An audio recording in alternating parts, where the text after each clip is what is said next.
Recently, I was working with a young woman that came in because her boyfriend thought that she was a sex addict.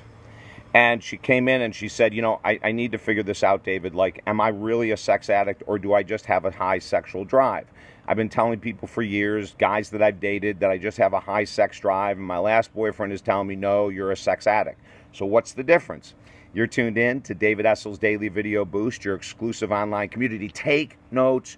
Don't trust your brain. Take notes. Don't trust your brain. So when we got to the bottom of working, excuse me, with this young woman, is that I was asking her, like, do you perform risky behavior to get your sexual needs met? Do you spend too much time on pornography, or do you spend too much time masturbating, or do you spend too much time bugging your boyfriend for sex? Like, what's the bottom line? And then also, what's the reasoning that he had to claim that you were a sex addict?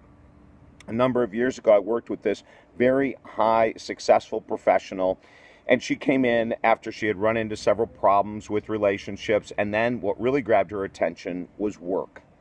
She was coming into work late 2 to 3 days a week, even though she had a very high managerial position. And her boss one day called her in and said, I don't know what's happened in the last 6 months, but you're a role model. You've got to be here for your employees. You've got to be here for your staff ahead of them. But here you are coming in 10, 15, 20 minutes late on a regular basis. Why is that? Of course, my client couldn't tell her the truth, but when she came into the office, she said, David, I've taken this desire for sex and turned it into what could be a sex addiction. Could you help me?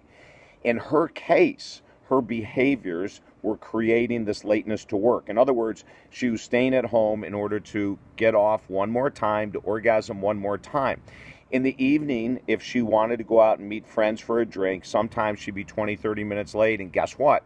She was on the phone with a former boyfriend having phone sex. So in that case, it crossed the barrier. She went from a woman that had a very high sex drive to actually walking right into the world of sexual addiction. So if your behaviors are changing, if you're late to places in order to have sex, if you leave work and come back late because you want to have sex with someone, that's where it turns into a sexual addiction. As I talked to my client and she was telling me about the different things her boyfriend were saying that claiming that she was a sex addict, she actually wasn't.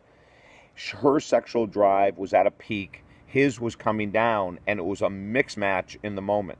So I got him into the office finally, explained to him the difference between a high sex drive and sexual addiction, and he got it.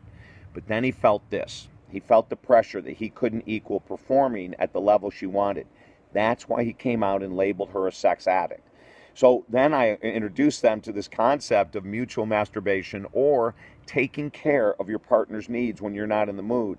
That saved their relationship.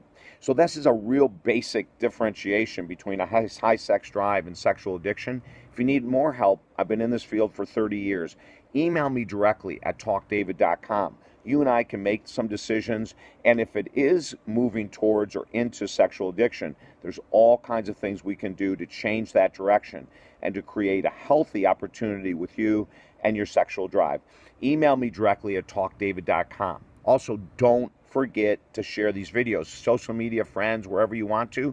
They're free. And sign up so that you get yours Monday through Friday at no charge directly to your email box. David Essel's Daily Video Boost. Sign up at talkdavid.com. Have a great day.